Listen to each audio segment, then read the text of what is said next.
Is it pretty obvious that the Conservatives are trying to open up a dividing line with, I guess, people like yourself, right? Environmental campaigners, they think that this is something that they can win votes on. You know, I don't think it is people like myself. I think it's more the general public. I think it's people that are struggling with the cost of living and are willing to believe that it's a green agenda that's adding to the cost of living. And this is the key false narrative of the Conservatives right now that we've seen in this speech, that these measures will save money and help lower the cost of living. They won't do that. And actually, there's only one policy, as far as I can see, that's being changed, and that's the Conservative policy, and everything else were, well, some of it just made up. Where's the meat tax, the flight tax, you know, the 7 bin policy? Where is all of that? None of that exists. And so, you know, I think Rishi Sunak today is like, to me, the Wizard of Oz. He sat behind this big curtain, and he's trying to dazzle everybody with smoke and mirrors, because we don't even need to struggle to take the public with us. They're with us. And these measures will save us money immediately in the short term. So what he says that he's planning for the long term, not the short term, that's the exact opposite. This is about the next 6 to 12 months. We're going to have a lots more debate, I think, from both of you on these issues. Perfect panel to do this. Dale, is this a dividing line that you welcome? You're a supporter of the Labour Party. Do you think this is something that's going to benefit from the Labour Party, or do you think that actually there's a bit of an elephant trap here? I think it's potentially a mistake for the Conservatives. It's absolutely a mistake for our country, because what he's committing us to is higher bills and a higher cost of living. We know that it's a fact. Because that's the opposite of what he says, right? He says this is about helping people who are struggling with the cost of living, spreading out these targets to try and make it more affordable. I know, that's so galling for him to say that, but that's what he does. He talks about what he's doing in the exact opposite terms to what he's really doing. He says this is for the long term, not the short term. This isn't politics, but this is politics. The OBR told the government a couple of weeks ago that it would cost twice as much to stick with fossil fuels as to move to green energy, for example. We know every pound we spend on fossil fuels, we can get 2.5 times as many jobs and twice as much economic growth if we spend it instead on green energy. And so this false narrative that we can save hard-pressed people money by moving away from the green agenda is just utterly false. Are there specific examples, though? For example, you know, people who have to drive into London, pay the ULEZ, because they have vehicles that they just don't have the money to quickly get rid of and upgrade to an expensive electric car?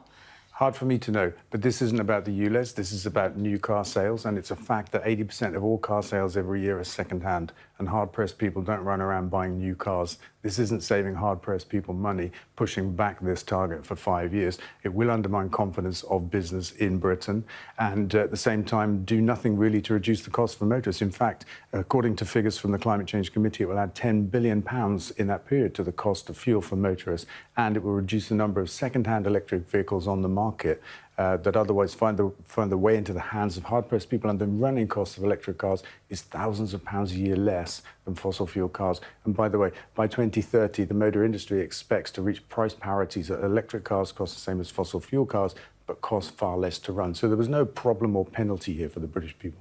Interesting listening to what Beth said when she watched the speech with a senior member in the Labour Party, and they said, look, we're not going to get Ed Miliband out there being evangelical about climate change. What did you think of that when she said that?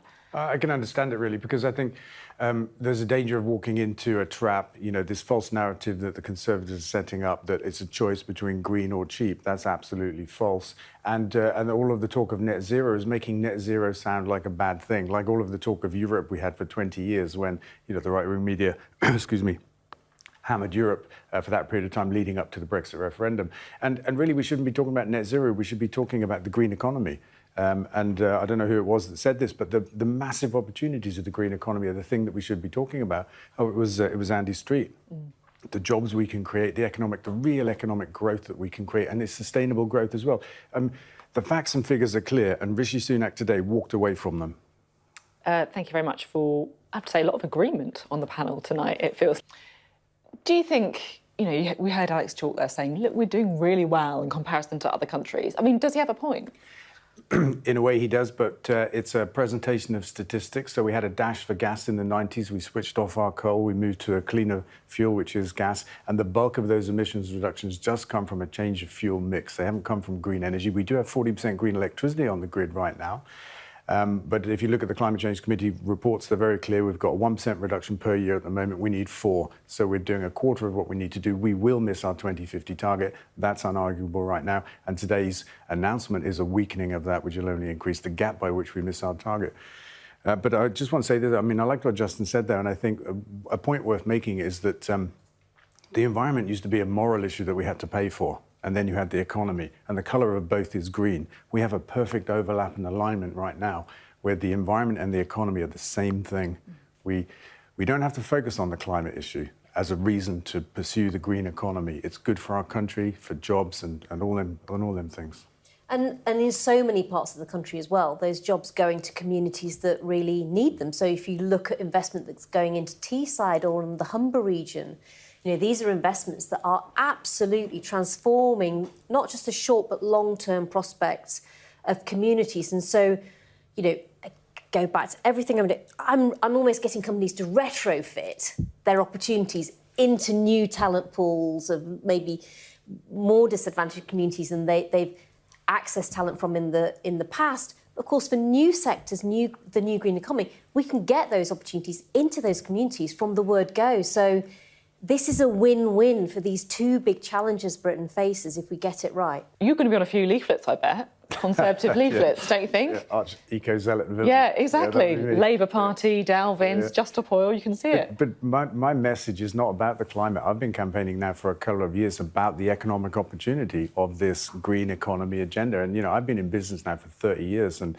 you know, I formed the world's first green energy company. I know how this works. And this is a massive opportunity for us. It's the election campaign, isn't it? Do you put money on a Labour win, or? I would say the government is making its own luck with the boundary changes, with the new rules to prevent people from voting. Young people in particular, they're already changing the playing field. Would I put money on Labour? I'm not into gambling, so I couldn't say yes to that. There you go. Nicely dodged. Good to have you both on the panel tonight. Interesting discussion.